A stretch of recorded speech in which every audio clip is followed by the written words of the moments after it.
네, 안녕하십니까. 정말 너무너무 행복하죠. 정말 옛날에는 그 왕궁에 왕궁 악단이 있어가지고 한 번씩 이렇게 귀족들이 모여서 노래를 듣고 하는데 우리 전용 악단이 있어서 너무 좋습니다. 특히 제가 그 세계 유명한 그 마리아 칼라스라고 아주 세계 최고의 그 소프라노 가수 한 분 노래를 들어봤습니다. 그분 진짜 유명한 분이라고 그러는데 우리 합창단이 훨씬 더 잘 부르더라고요. 보니까 정말 하나님께서 이렇게 아름다운 합창, 아름다운 노래 정말 너무너무 감사합니다. 오늘도 요한복음 5장에 있는 말씀을 읽겠습니다.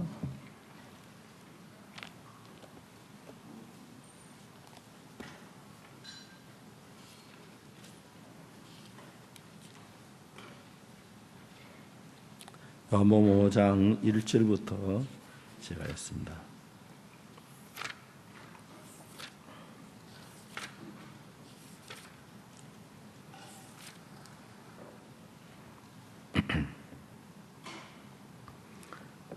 그 후에 유대인의 명절이 있어 예수께서 예루살렘에 올라가시니라. 예루살렘에 있는 양문 곁에 히브리 말로 베데스다라 하는 못이 있는데 거기 행각 5이 있고 그 안에 많은 병자, 소경, 쩔뚝발이, 혈기 마른 자들이 누워 물의 동함을 기다리니 이는 천사가 가끔 못에 내려와 물을 동하게 하는데 동한 후에 먼저 들어간 자는 어떤 병에 걸렸는지 낫게 되밀어라. 거기 38년 된 병자가 있더라. 예수께서 그 누운 것을 보시고 병이 벌써 오랜 줄 아시고 이르시되 네가 낫고자 하느냐.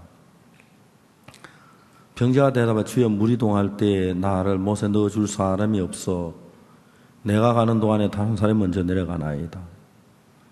예수께서 가라사대 일어나 내 자리를 들고 걸어가라 하시니 그 사람이 곧 나아서 자리를 들고 걸어가니라. 9절 말씀까지 읽었습니다.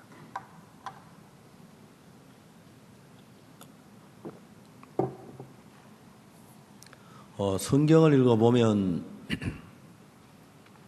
그냥 이제 마태복음, 마가복음, 누가복음, 요한복음, 사복음 예수님이 오셔서 세상에 뭐 하신 여러 가지 일들을 이야기하는 것처럼 그렇게 기록이 되어 있습니다. 근데 여러분 성경을 자세히 읽어보면은 그게 사람들의 마음이 쭉 그려 있는 거예요. 우리 어제 그 38년 된 병자가 자기는 막 도저히 걸어갈 수가 없는데 걸어가려고 애를 써보고 수고해도 안 되는데 예수님께서 일어나 자리를 들고 걸어가라 말씀을 하셨어요. 그러니까 이제 어떻게 걸어갈 수가 있었을까? 그렇게 생각이 쉬운데 성경을 자세히 읽어보면은 이 성경 속에 38년 된 병자의 마음이 정확하게 지게 느껴지고 만져질 수가 있는 거예요. 성경책 안에서만 볼 수 있는 이야기예요. 오래전에 제가 대구에 살 때 충무 그 애족교회라고 나완자촌 교회를 가서 집회를 하게 되었어요. 요즘 뭐 대구에서 충무까지 약 한 1시간 반 정도 갈 수 있는 거리인데 그때 저희들 뭐 승용차도 없어서 원대동 주차장에 내당동 주차장에 가서 시외 버스를 타고 마산에 가서 또 차를 갈아타고 충무 가니까 이른 아침에 나왔는데 저녁 때 이제 충무에 도착하더라고요. 이제 내당 주차장에서 마산 가는 버스를 탔는데 저 옆자리에 좀 뭐 얼굴이 약간 이상하게 생긴 분들이 보니까 나환자들이더라고요. 그분 이제 3분이 탔는데 제 옆에 한 분이 타셨어요. 그래서 이야기를 했어요. 어디 가느냐고 충무에 애적교회 간다는 거예요. 나도 이제 애적교회 가는데 거긴 왜 가느냐고 물어보니까 집회가 있대요. 어디서 오시냐고 안동에서 새벽에 출발했다는 거예요. 그러냐고. 무슨 집회냐니까 성경 세미나인데 강사가 누구냐면 이렇게 박옥수 목사라는 거예요. 그러시냐고.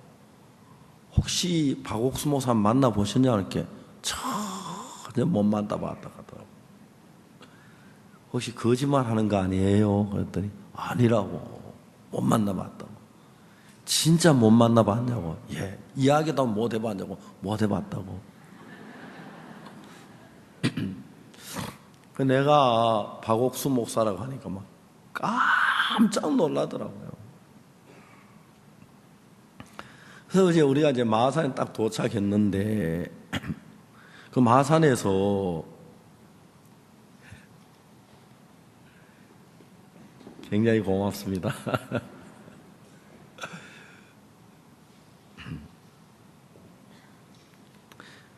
마산에 도착했는데 우리가 마산에서 점심 먹고 가자고 그랬어요. 그래서 이제 우리가 마산에 내렸는데 거기 이제 버스 터미널 가면 중국집에서 우리 짜장면 먹으러 가자고 들어갔는데 내가 이제 딱 앞에 두고 뒤에 따라올 줄 알았더니 이분들이 약간 주춤주춤해요. 근데 이분들이 나 환자니까 식당에 들어 좀 미안하고 송구스러웠던 것 같아요. 뭐해요? 빨리 들어와요. 내가 소리를 질렀어요. 그래서 이제 그분들 들어와서 이제 저하고 넷이니까 그분 세 분하고 이제 옆에 앉고 넷이 마주 앉았는데 그 식당에 총각 짜장면 4개 그랬어 내가. 그리고 단무지하고 양파 좀 많이 가져와. 총각이 이래 쳐다보더니 아무 소리 안 하고 가서 이제 짜장면을 가져온 거예요. 우리는 짜장면을 넷이서 너무너무 맛있게 먹고 물론 돈은 그분들이 다 냈죠. 같이 이제 버스를 탔는데 그렇게 행복해 할 수가 없는 짜장면 한 그릇이. 이분들은 이제 나병 환자였기 때문에 식당에 자유롭게 못 들어가는 거예요. 잘못 들어갔다가 막 사람들에게 무한다고 쫓겨나오기도 하고 그런다 그러면서 이분들이 이제 막 자기는 막 박 목사님 덕분에 한평생 먹고 싶었던 짜장면 처음 먹어봤다고 막 그러면서 이걸 아내한테 얘기하면 아내가 막 너무너무 질투할 거라 그러면서 그 막 이제 이야기 목사님 난 목욕탕에 안 가봤는데 목욕탕 가면 어떻습니까? 목욕탕에는 가면요 비행기도 있고 제트기도 있고 막 웃더라고요. 짜장면 한 그릇이 어떤 사람에겐 별거 아닌데 어떤 사람에겐 한평생 잊을 수 없는 짜장면이 될 수가 있는 거거든요. 사람의 마음에 따라서 다 다른 거예요. 대구 교회에 우리 최수현이라고 여학생이 있는데 6년 전에 그 여학생을 만났어요. 근데 생각해 보면은 수현이가 너무너무 귀하고 예쁜데 6년 전에 제가 울산에서 집회를 마치고 밤 10시쯤 출발했는데 서울에 가면 1시 반, 한 2시쯤 도착이 될 것 같은 거예요. 그래서 제가 종종 이제 대구 교회 와 자거든요. 김동수 목사님이 전화해가지고 좀 자고 가자고. 왜냐하면 제가 이제 보통 밤에 11시 반에 자는데 잠자는 시간을 늘 같이 하기 위해서 좀 자고 가려고 그랬는데 그래 오라고. 이 대구 교회 여기는 진짜 지나다 잠자기 좋은 교회가 왜 그러냐면은 산속에 있어 좋고 인터체인지가 있어서 좋고 또 김동선 목사님 방도 좋고 그건 제가 여러분 몰래 오늘 비밀인데 한 번씩 자고 가요. 자고 새벽에 막 도망을 가요. 그럼 한참 가면 전화가 와요. 어디냐고. 여기 서울 다 와간다고. 근데 이제 대구 와서 이제 자고 가려고 왔는데 우리가 차 안에서 이야기를 하다가 대구를 지나버렸어요. 참 우리 잘못했다. 그래서 이제 우리 어디로 갔냐면 구미교회 가기로 했다. 그때 구미교회 박희진 목사님이 계실 때인데 구미교회에 갔어요. 그날 이제 저녁에 잠을 잘 잤어요. 새벽에 우리가 이제 막 일어나가 살살살 몰래 도망가려고 나가서 이제 현관문을 딱 여니까 현관문에 어떤 남자가 하나 서 있어 보니까 박희진 목사님이에요. 우리 도망갈까 봐 보초를 쓴 거예요. 그래서 가려고 하다 잡혔어요. 목사님 새벽 기도회 말씀 좀 전해주고 가세요. 이제 잠잤다고 돈 내놓으라는데 돈 내지 그러자고 새벽 기도회 말씀을 전했어요. 근데 여학생 하나가 저 시계 앞에 휠체어에 앉아 있는 거예요. 내가 이제 그 여학생 가까이 가서 물었어요. 다른 사람은 다 의자에 앉았는데 너 왜 휠체어에 앉았니? 너 휠체어에 앉았는데 너무 재미있어? 그랬더니 자기가 마산 링컨 고등학교 3학년인데 척추에 염증이 생겨가지고 온몸이 마비가 되어서 휠체어를 타고 있다는 거예요. 야, 요즘처럼 의학이 발달했는데 그 염증 하나 못 치료해? 그랬더니 안 된다는 거예요. 이 학생이 염증이 이제 척추염이 심하게 생기니까 척추가 이제 신경이 죽어가는 거예요. 그래서 이제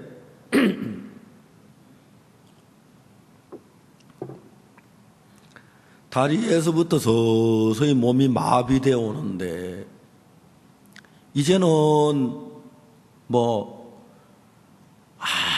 아무것도 못하 이제 소변도 못 보고 대변도 못 보고 컵에 물도 또 마실 수 없고 손에 글씨도 못 쓰고 서서히 죽어가는 거예요.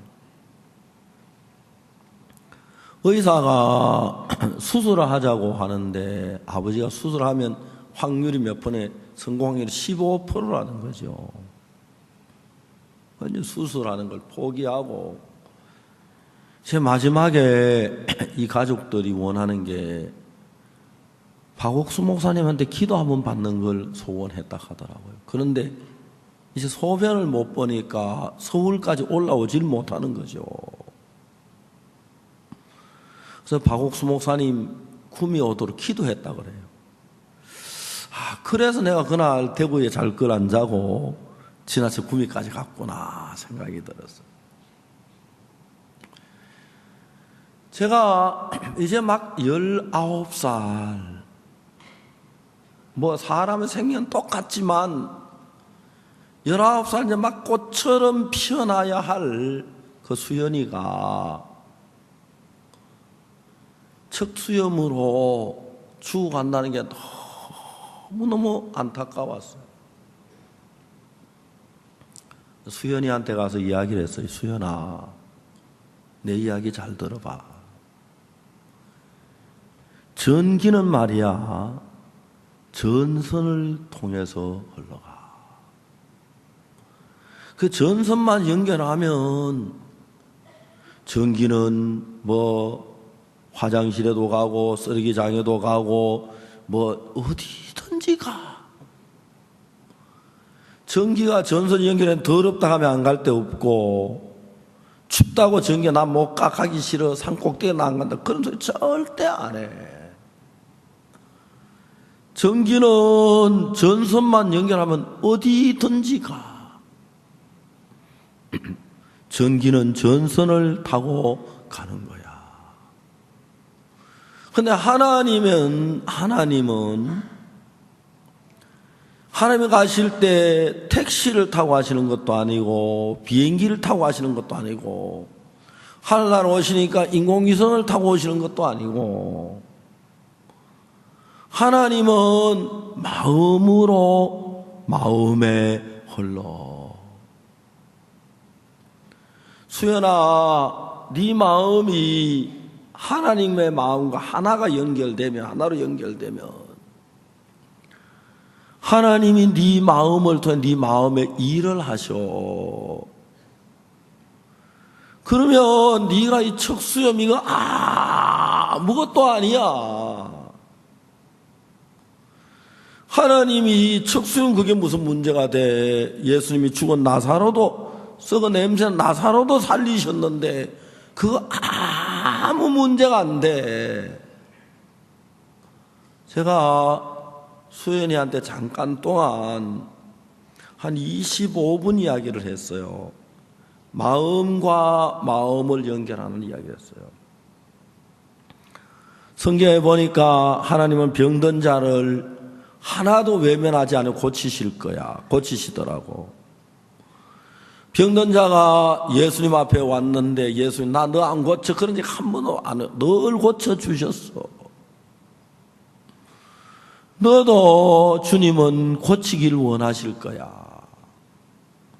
수연아, 네가 하나님 나를 고치시길 원한다고 믿어. 하나님 나를 고치신다고 믿어.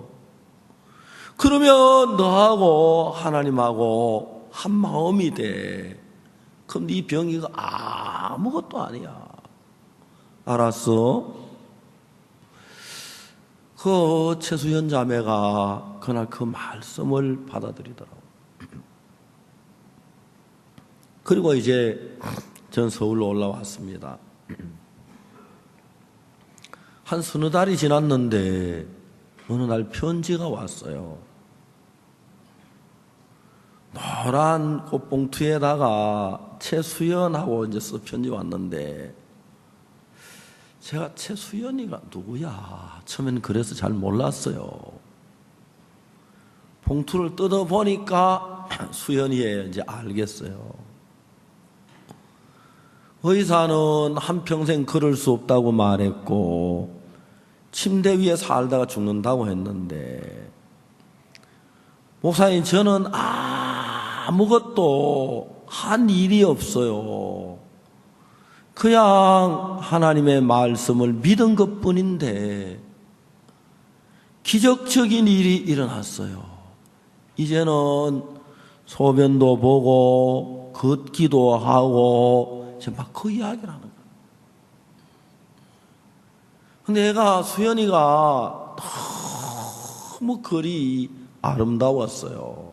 제가 그래서 너무 글이 아름다워서 야 이거 액자에 해가지고 사무실에 놔둬라. 사람들 좀 읽게. 그래서 우리 집에 사무실에 우리 사무실에 아직도 그 액자에 있어요. 노란 글씨 봉투에다 편지지에다가 한 번씩 읽어보면 너무너무 놀라운 거예요. 이번에는 수연이가 척수염이 나았는데 깨끗한 다시 암이 걸렸는데 면역이 없어가지고 53가지 암이 모든 암이 전신에 다 암이 왔다고 하더라고요. 하루에 너무 고통스러워 5분밖에 잠을 못 자고 그랬는데 수연이 마음속에 종종 이러다 내 죽는 게 아닌가 그런 의심이 들 때가 왔대요. 근데 엄마가 막 딸이 암으로 고통 하루에 5분밖에 못 자고 막 위해주고 아이고 그래 하였는데 엄마가 아무것도 아니야. 무거운 가방에서 수연이 들고 오락하고 수연이가 엄마를 보고 계모락하더라고. 계모. 진짜 계모만 아니요. 근데 꼭 계모처럼 한다고. 근데 엄마가 내 마음에 그런 막 시험이 될 때마다 엄마가 믿음으로 그래서 냉정하게 해줘가지고 자기가 병에 매이지 않고 그래 이제 지난 며칠 전에 왔는데 헤모글로빈이 2점 얼마고 체온이 32도인데 김동선 목사님 고물 체온기가 있어 재보니까 나는 36.6도고 수연이는 37.7도인가 그렇더라고요. 저보다 1도 더 높더라고요. 너무너무 건강해진 거예요. 보면 너무 좋아요. 근데 수연이가 한 번씩 나볼 때 목사님 시집 보내줘요. 야, 너 그런 소리 하지 마.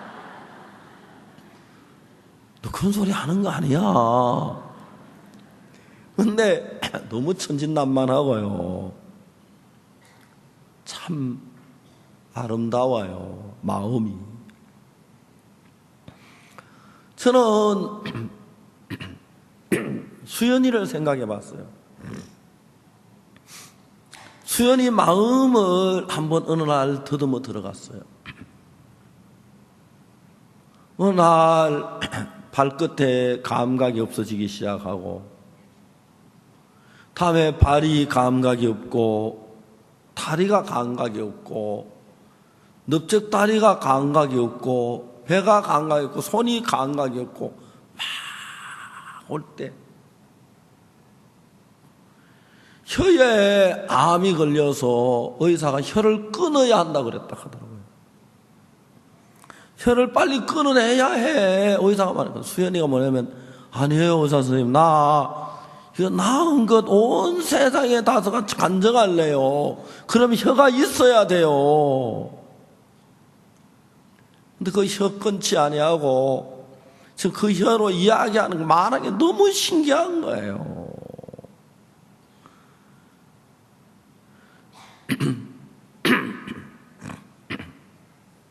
의사는 죽는다고 말했어요.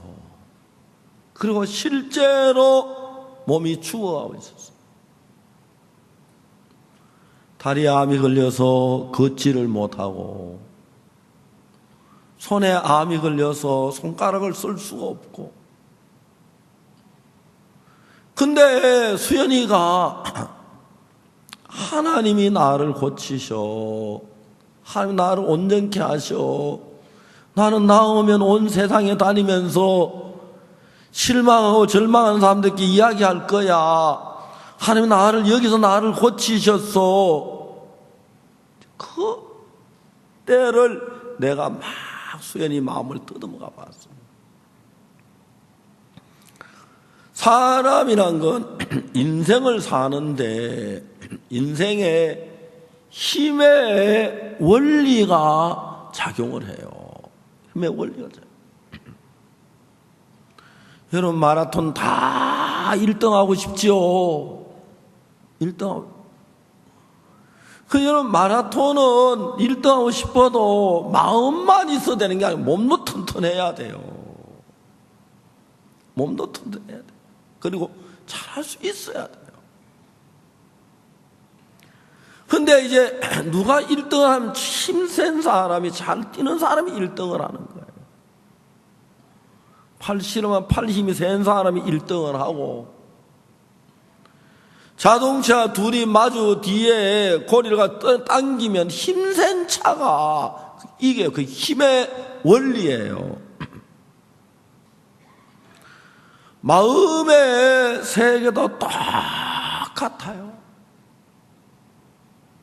어느 날 사람들이 마음에 막 싸움을 해요. 내가 하나님 나를 고치실 거야. 나를 살게 하실 거야. 그런 믿음을 가져요. 근데 이제 사람의 마음이 점점 더 심해지면 이제 온몸에 암이 퍼지고 체온이 32도로 떨어지고 헤모글로빈이 2.0으로 떨어지고 이젠 위에 암이 걸려 음식을 먹으면 그대로 썩기 때문에 그걸 다 세척을 해내야 한다고 하더라고요.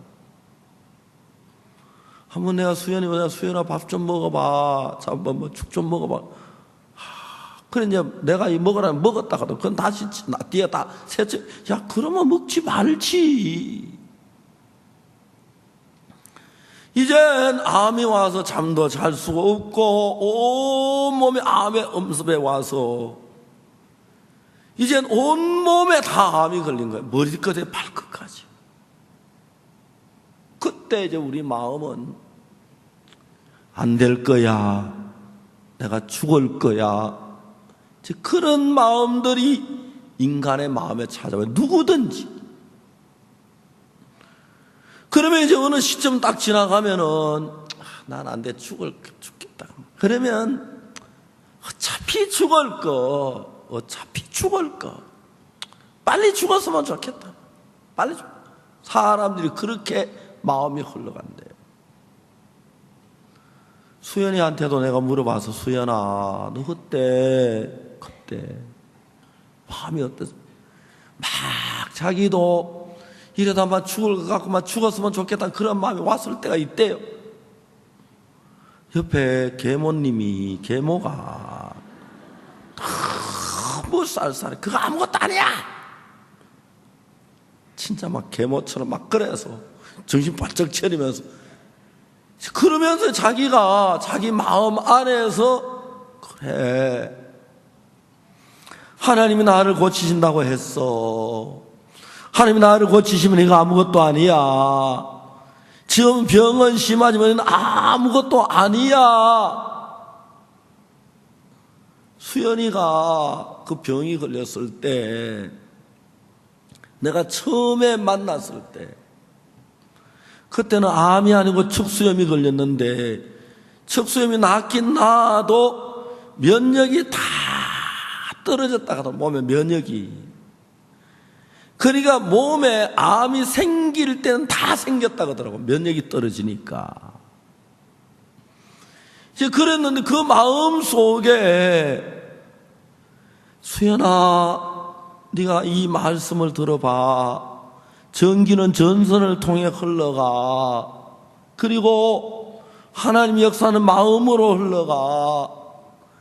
네 마음이 하나님과 연결이 되면 하나님이 네 마음 안에 일을 하셔.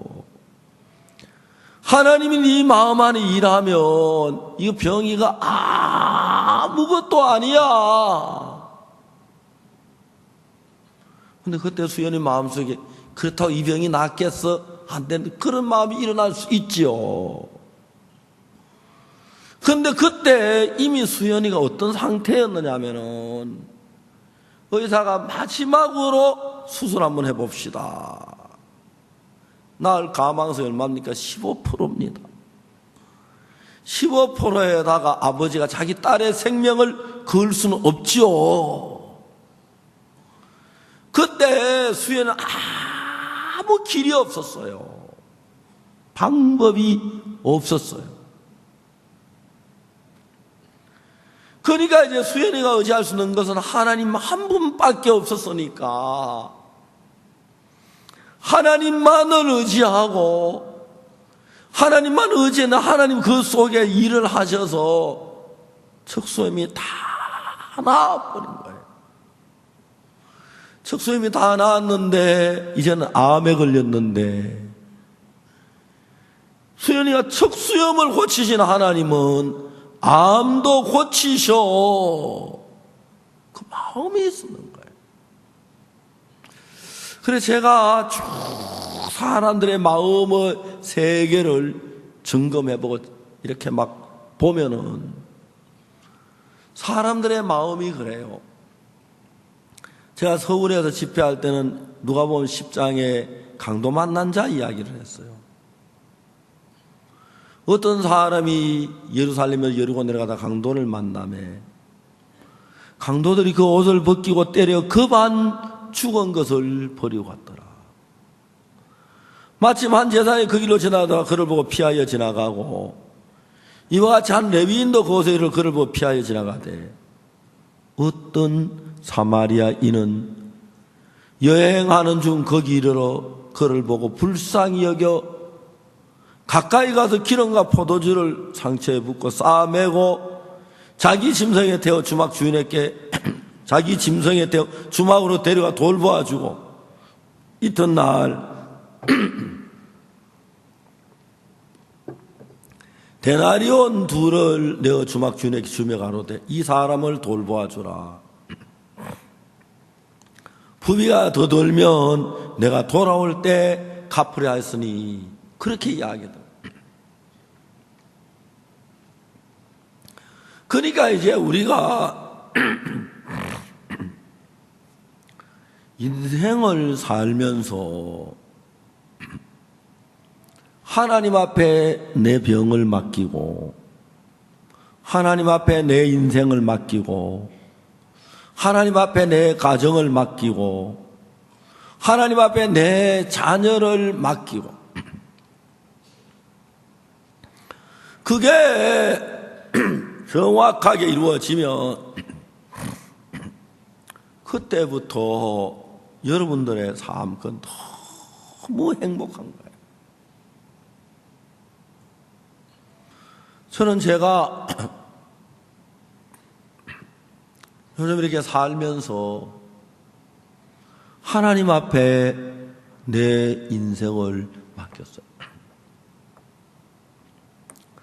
사람들이 저를 보고 특히 이제 우리 집에 막내 고모님이 계시는데 그 고모님은 저보다 11살 위에요.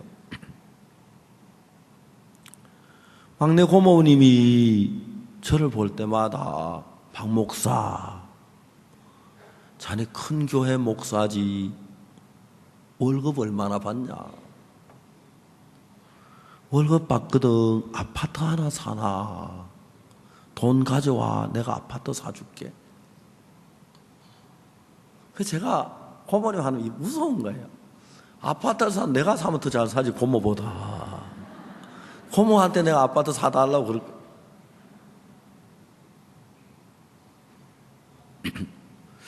내가 어느 한번 생각을 해봐요. 고모님하고 이야기가 나오다가 아파트를 하나 사면 어떤 일이 일어날까? 내가 이제 아파트를 마음에서 한번 사봤어요. 하나님이 박 목사 노후 준비하느라 아파트 사놨네. 내가 노후 준비하는 거 안 도와도 되겠네. 그런 소리가 음성이 들리는 거예요. 여러분 아파트 있고 하나님 안 도우면 그 얼마나 비참하겠어요. 그죠? 내 마음에서 내 노후를 전부 이제 하나님 손에 맡긴 거예요. 그러니까 제가 인생을 살면 너무 복된 거예요. 하나님이 내 노후를 위해 준비하시도록 하기 위해서 내가 내 노후를 준비하는 것하고 하나님 내 노후를 좀 비교가 안 되잖아요. 그래서 하나님이 내 노후를 준비하시기 위하여 내가 아무것도 하지 말아야 하나님이 잘하시겠다. 그런 마음이 내 마음에 들었어요. 그래서 제가 내 노후를 위해서 아무것도 손가락만한 것도 하나 준비를 하지 않았어요. 하나님이 내 노후를 막 이끌어가는 걸 보면 너무 좋은 거예요. 제가 딸하고 아들 하나씩 낳았는데 결혼해서 제가 아기를 낳기 전에 내가 자식을 낳으면 진짜 반듯하게 키우고 싶었어요. 근데 지금 생각하면 그게 얼마나 바보 같은 소리인지 몰라요. 왜요? 누가 자식 반듯하게 키우고 싶지 뭐 자식 알코올 중독자 만들고 마약 중독자 만들고 싶겠어요?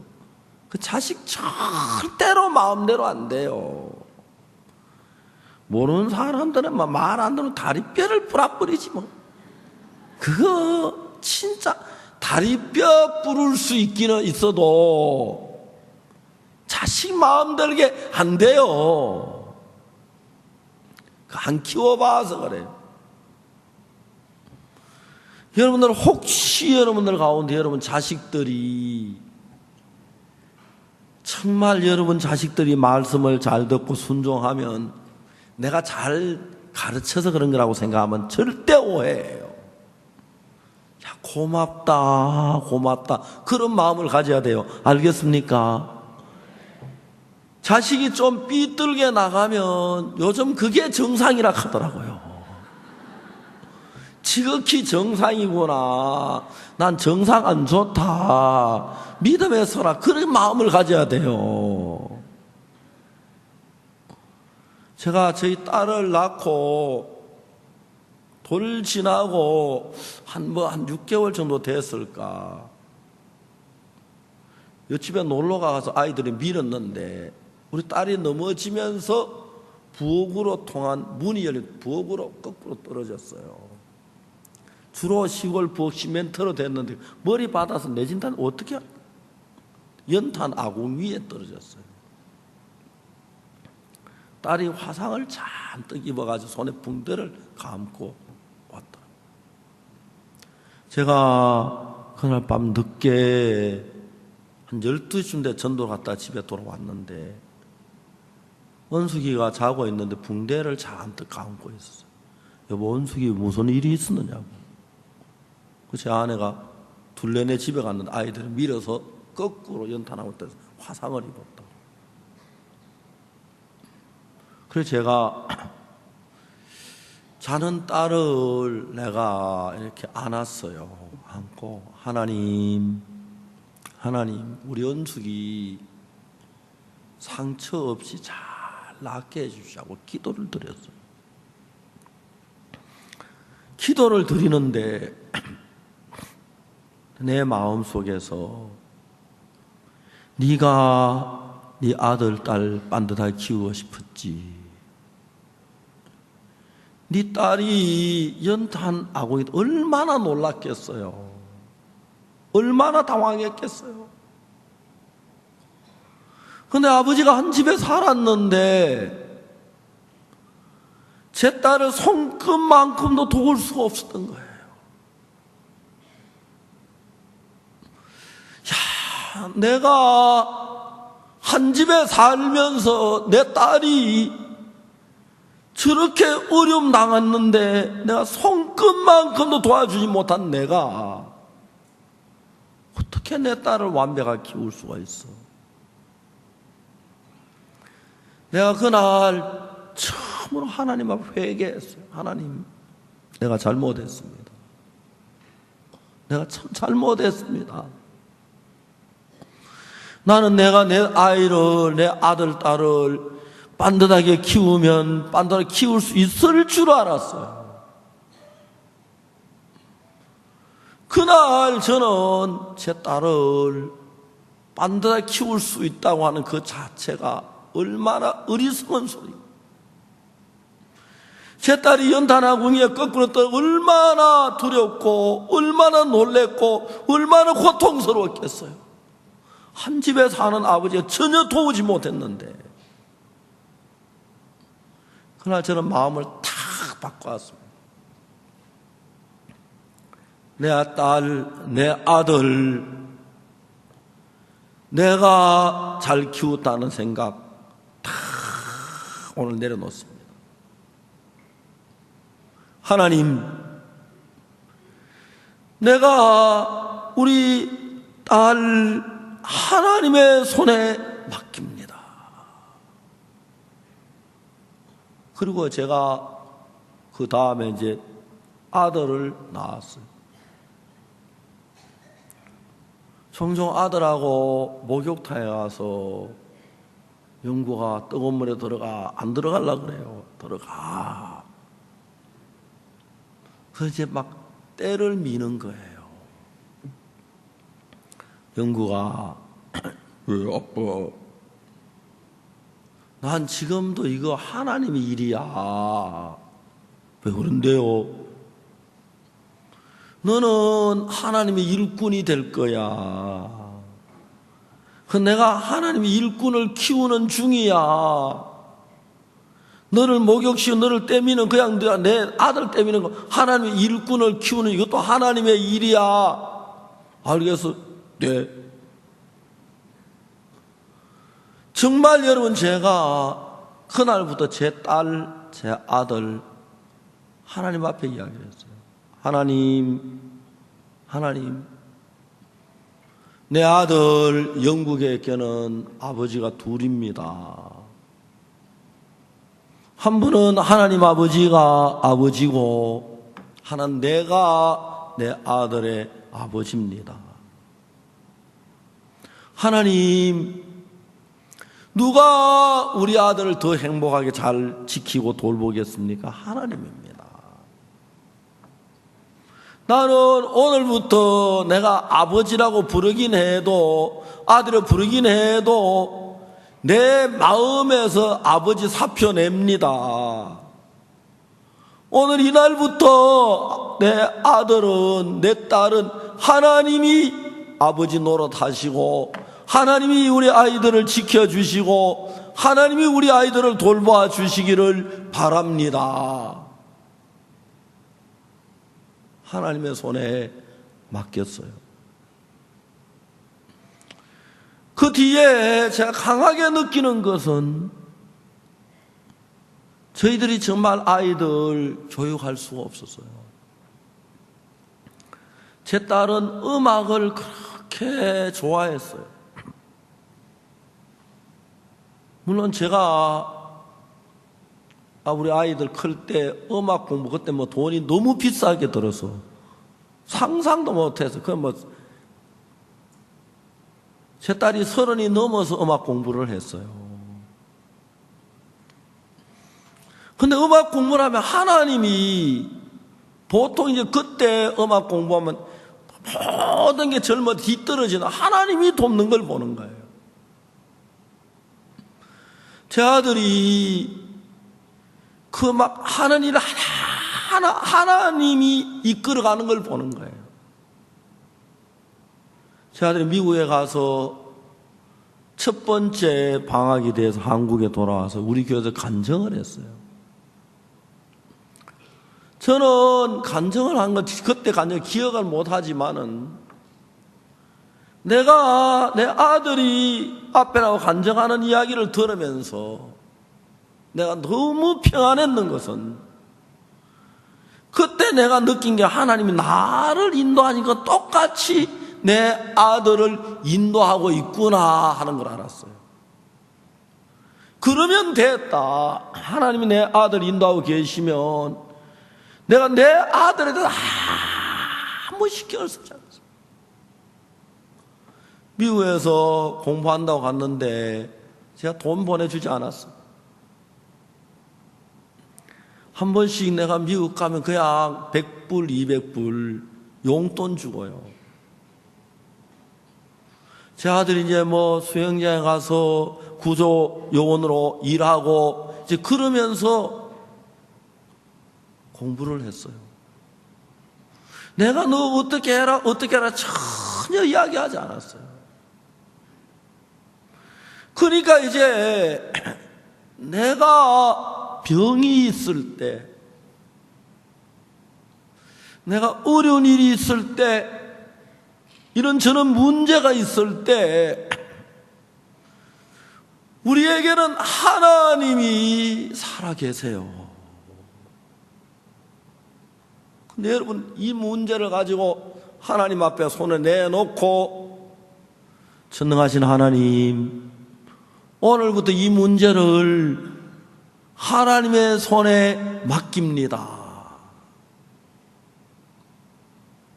오늘 아침 여러분 이 시간에 여러분 말씀을 들으시면서도 여러분의 삶 속에 뭐 이런저런 문제가 있어요. 그래야 여러분 지금 이 시간에 여러분이 그 문제를 가지고 애매 이럴까 저럴까 막 그러지 말고, 하나님 이 문제 하나님의 손에 맡깁니다. 아예 하나님 손에 넘겨버리는 거예요. 만일에 여러분이 가진 문제가 어떤 문제든지 간에 불문하고 여러분이 정확하게 여러분 그 문제를 하나님의 손에 맡기고 하나님을 의지하면, 하나님에게 넘겨버리면 여러분 어떤 문제든지 간에 하나님이 그 문제를 해결해 주시고 은혜를 베푸시는 거예요. 은혜를 베푸시는 거예요. 이제 여러분 사단이 가장 겁내는 게 하나가 있는데, 만일에 여러분들의 어떤 문제를 하나님께 맡겨서 정확하게 맡겨서 하나님이 해결해 주면 이런 믿음이 푹 자라기 때문에 사단은 여러분이 하나님을 믿는 믿음으로 하나님만을 의지하고 하나님만을 신뢰하게 나아가는 그걸 막 굉장히 두려워해요. 그래서 여러분들이 뭐 자식 문제나 가정 문제나 노후 문제나 뭐 여러 가지 어려운 일이 병이 있거나 있을 때 하나님 앞에 나아가서 하나님께 기도를 하고 하나님 의지하고 하나님 도움을 바라는 마음을 가져요. 그래서 여러분이 하나님 의지하는 그때 정확하게 귀신같이 사탄이 나타나요. 그래서 하나님 안 도와주실 것 같고 나는 믿음이 없어 안 될 것 같고 그 다음에 또 뭘 가져면 이런 방법은 잘 되고 인간 방법을 자꾸 줘서 너는 믿음 없잖아, 신앙이 없으니까 이게 하나님 역사 안 할 거야, 그러니까 그 방법보다 이 방법이 더 좋잖아, 이렇게 해봐. 그래서 인간적인 방법을 자꾸 제시해요. 그래서 여러분 우리가 하나님을 의지하지 인간의 방법을 따라가는 경우가 너무너무 많은 거예요. 그래서 여러분 사단은 그렇게 하는데, 하나님은 대신에 여러분으로 말미암아 하나님을 의지할 수 있도록 하기 위하여 인간의 방법을 다 없이 해버리는 거라. 강도 만난 자가 강도를 만났습니다. 강도들이 옷을 벗겨 때려 급한 죽은 것을 버리고 왔습니다. 이제 자기 혼자 걸어갈 수도 없고 뛰어다닐 수도 없고 그냥 누워서 이제 저 밤이 다가오는데, 밤이 되면 늑대나 짐승들이 나타나서 자기를 막 뜯어서 삼키고 그렇게 죽을 게 틀림없는 거예요. 그 산골짜기에 짐승이 많은 산골짜기에 있으니까. 근데 이제 거기에 한 제사장이 지나가는데 보고 그냥 지나가 버렸어. 레위인도 그냥 지나가 버렸어. 이제 그때 세 번째 온 사람이 사마리아인인데, 이 사람은 유대인인데 유대인은 사마리아인하고 접촉을 안 해요. 왜냐하면 불촉천민 하는 말이 있는데 접촉하면 안 돼요. 더럽고 추한 인간이니까. 유대인들은 식사를 하다가 사마리아인에 오면 그렇다고 갓벌에 같이 안 앉아요. 그러니까 이제 이 강도 만난 자가 사마리아인이 가까이 와서 기름과 포도주를 불려, 당신 뭐하냐고, 나가라고, 개 같은 게 어디 와서 나가라고 말이야, 어디 내 몸에 손대려고 하느냐고 과음을 질렀을 거예요. 그런데 여러분 38년 된 병자가 제사장도 그냥 지나갔고 레위인도 그냥 지나갔고 이제 마지막 사마리아인이 그냥 지금 자기는 죽을 수밖에 없으니까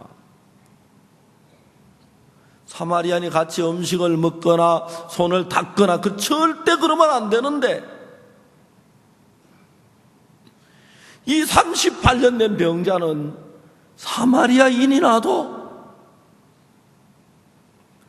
자기를 도와주기를 바라는 거예요. 왜? 다른 길이 없으니, 그 길 밖에 다른 길이 없으니까.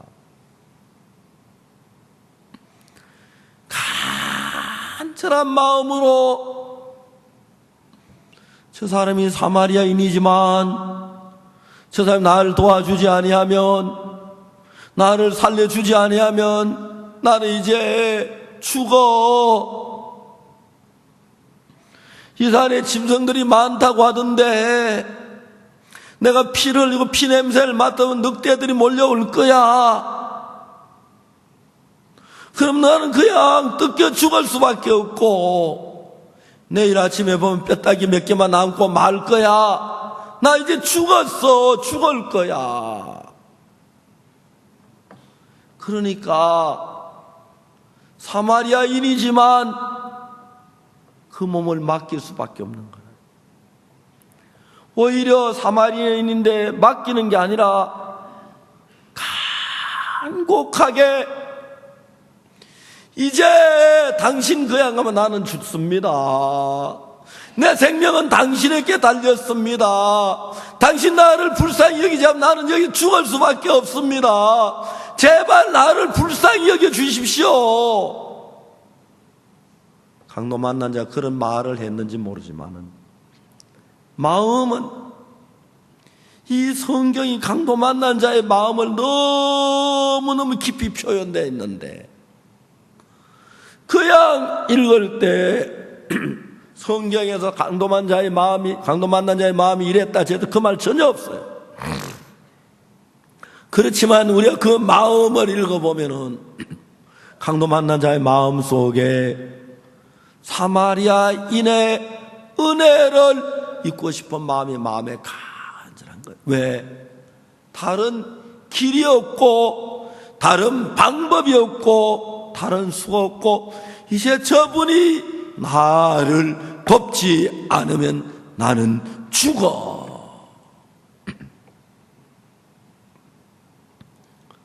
최수연이가 수연아 전기는 전선을 통해 흘러가, 하나님 역사는 마음으로 마음에 흘러가. 그 이야기가 믿을 수밖에 없는 거는 곧 죽을 거고 길이 없는 거는 다른 아무 방법이 없어요. 만일에 여러분 오늘 여러분이 누구든지를 불문하고 만일에 여러분이 어떤 일 앞에서 하나님 외에 다른 길이 없고 정말 하나님밖에 길이 없다면, 여러분 노후 문제, 가정 문제, 건강 문제, 자녀 문제 전부 하나님의 손에 맡길 거예요. 그런데 이제 사탄은 우리를 속여가지고 하나님 아니라도 내 인간 마음 이러면 될 것 같은 마음이 생기는 거예요. 이러면 일이 잘 되고 내가 해결이 잘 되면 좋은데 뭐 구태 하나님께 기도하고 난 믿음도 없는데, 그래서 우리에게 믿음으로 살지 못하도록 하나님만 의지하면 하나님 반드시 일하는데, 하나님이 일 안 할 것 같은 마음이 들고 하나님 눈에 안 보이는 것 같고, 그러니까 이제 그러면 그때 막 인간적으로 요래하면 되고 요래하면 될 거다 그런 마음이 거의 대부분 속아서 하나님을 의지하지 않고 인간적인 수단과 방법을 쓰고 있는 거예요. 인간적인 수단과 방법. 우리가 살면서 정말 여러분을 완벽하게 지켜주시고 여러분을 정말 영원한 그 나라에 우리를 위해 예비하신 분 하나님 예수님밖에 없는 거예요. 베데스다 연못가에 38년 된 병자가 누워 있었습니다. 연못실에 있으면 연못가에 다 물 가까운데 소경, 쩔뚝발이, 혈기 마른 자들이 누워가지고 이제 가족들하고 음식도 먹고 이야기도 하면서 베데스다 연못을 바라보고 있었어요. 왜? 천사가 물을 동할 때 제일 먼저 들어가려고, 제일 먼저 병이 난 그 사람은 거기에 길이 있었어요. 저는 이 성경을 읽으면서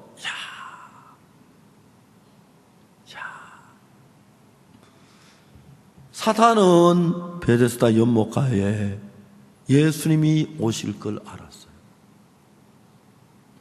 그래서 연못가에 있는 병자들을 예수님 쳐다보지 못하고 예수님을 쳐다보고 예수님께 기대를 못 갖도록 하기 위하여 사탄은 그 주위 사는 전부 다 물만 쳐다보도록 만드는 거예요. 물만 쳐다보도록. 그들은 잠시도 못의 물에서 눈을 떼질 못하는. 왜? 눈을 떼다 그때만 물이 동하면 자기만 딴 사람 먼저 들어갈까봐 전부 다 몸만 쳐다보고 있는. 그런데 이제 38년 된 병자는 목가에 앉아서 뭐를 쳐다볼 수 없는 게, 쳐다봐도 물이 동한다 해도 자기는 스스로 걸어 들어갈 수가 없으니까 어차피 안 되는 거. 그래서 누가 줄 사람도 없으니까 이쪽 길 가까운 쪽에서 지나간 사람들에게 빵 조각 달라고 구걸하고 있었어요. 예수님이 왔는데 다른 사람들 눈은 전부 못을 향하고 있기 때문에 예수님 온 줄도 모르고 38년 병 나은 줄도 모르고 그냥 자기는 거기 다 몸만 쳐다보고 있고, 38년 된 병자 하나만 못을 쳐다봐도 없어요. 이쪽에 단쪽에 있으면서 예수님을 만났어요. 만일에 그들이 예수님을 바라봤다면, 만일에 그들이 예수님이 38년 된 병자를 고치는 걸 봤더라면 한 명도 못한 채 막 예수님 달려와서 예수님 저도 고쳐주세요, 저도 고쳐, 다 나았을 텐데. 불행하게도 그들은 예수님이 그들 위해서 왔지만 예수님을 바라보는 것이 아니라 몸만 쳐다보느라고, 못을 쳐다봐야 돼, 물을 동할 때 제일 먼저 들어가야 돼, 그러면 내 병이 나아, 그럼 내가 나을 수가 있어. 이게 오늘 우리 인간들의 마음의 구조를 정확하게 그린 거예요. 우리를 죄에서 구원하실 분 예수님밖에 없습니다. 예수님만 바라보는 게 아니라 자기가 죄에서 구원받으려고 노력하고 선한이라고 막 회개하고 자기가 하는 걸 보는 거예요. 죄 용서해달라고 막 빌고. 예수님이 여러분의 인생을 맡으시면 여러분 자녀가 하나도 없어도 여러분 노후를 예수님이 여러분 지키시면, 근데 사탄은 그 예수님을 의지하지 말고 내 인간 방으로 아파트 사고 돈 모아놓고 막 그래 하면 노후 행복할 줄 아는데, 아파트 사놓으면 안 사놓은 것보다 낫지요. 돈 모아놓으면 안 모아놓은 것보다 낫지요. 그렇지만 예수님이 나를 보호하고 도우시는 것은 비교가 안 되는 거예요. 비교가 안 되는 거예요. 그래서 저는 여러분 제가 이제 저도 실버인데, 저는 머리 새치가만 젊을 때부터 실버였거든요. 내 노후에 대해서 아무것도 준비를 안 했어요. 그냥 가다 죽으면 그냥 장례 치르면 되지. 죽으면 내가 내 장례 안 치르니까 준비해야 할 것도 없고,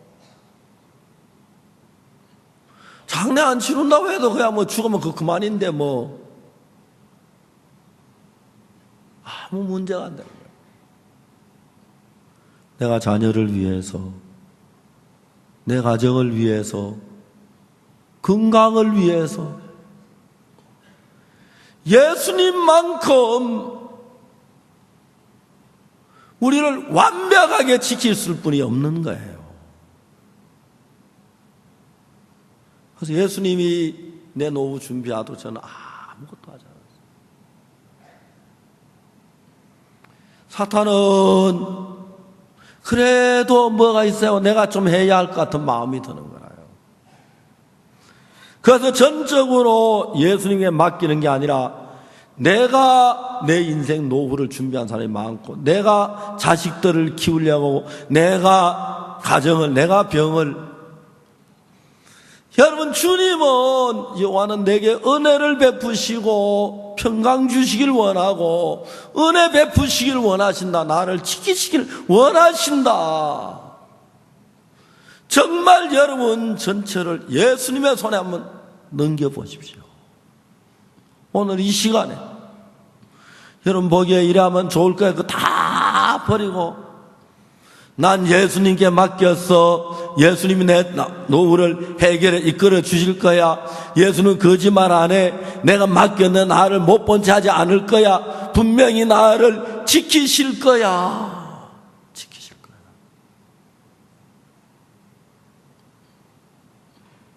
세상 사람들은 요즘 만나보면 너무너무 불안해하는 거예요. 돈이 있어도 불안해하고 안 그래도 불안해요. 저희들 교회에 변호사님이 몇 분 계시는데 어느 변호사님이 저한테 이런 얘기를 하고 차를 타고 가다가 100억을 날린 사람이 있다 하더라고요. 찾아와서 의논하는데. 그래, 100억을 날린 사람이 어떻게 날렸는지 궁금하더라고요. 물어봤어요. 이분이 일평생 번 돈이 100억이라고 하더라고요. 그 딸이 있는데 딸에게 맡겨놨대요. 자기 나이 많으니까. 딸이 남자친구를 사귀었대요. 그 남자친구가 그 사실을 알았대요. 딸을 꼬여가지고 그 돈을 다 탕진한 거예요. 1억도 안 남기고. 1억도 안 남기고.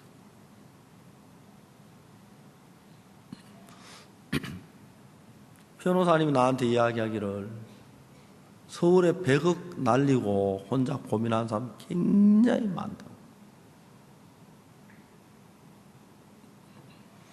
여러분 100억 모을 때 얼마나 좋았겠습니까? 야, 나는 100억 있어. 집을 사도 되고 옷을 사도 되고 차를 사도 되고 뭘 사도 돼. 기대를 가지고 있었죠. 딸에게 맡겨놓고 불과 3, 4년 사이에 다 탕진하니까 딸하고 원수가 된 거예요.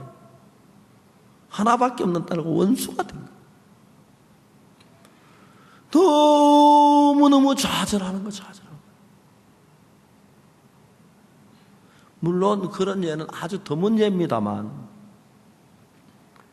우리를 정확하게 지켜주실 분 예수님밖에 없습니다. 여러분의 자녀 문제, 여러분의 건강 문제, 여러분의 가정 문제, 여러분 노후 문제, 예수님만큼 완벽하게 지켜줄 수 있는 아무도 없습니다. 그래서 예수님께서 세상 끝날까지 항상 너와 함께 있으리라 그랬습니다. 그래서 저는 아무것도 없어도 예수님만으로 정말 만족하게 살고 있습니다. 사람들이 베데스다 연못가에 있는 많은 사람들이 예수님이 왔는데도 예수님 안 쳐다보고 다른 방법이 좋아 보이는 거기에 빠져서 예수님을 못 만나고 38년 된 병자 나와서 걸어가고 있는데 그것도 못 보고 몸만 뚫어지게 쳐다보다가 그냥 병신으로 죽은 사람이 많았을 거거든.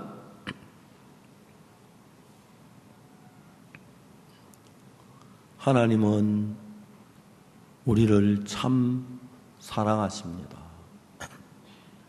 그리고 우리를 완벽하게 도우십니다. 그 여러분 죄의 문제 여러분이 해결하려고 하지 마십시오. 예수님의 손에 맡기십시오. 여러분의 자녀들 여러분이 잘 키우려고 하지 마시고 예수님의 손에 맡기십시오. 여러분의 노후, 여러분의 가정, 우리 눈에 안 보이지만 예수님 분명히 살아 계시고 여러분과 함께 하고 계십니다. 그 예수님을 의지하고 그 예수님을 바라보고 인간적인 방법을 놓고 쉬면 하나님이 은혜와 축복을 더하실 줄 확실히 믿는 것입니다. 기도하겠습니다.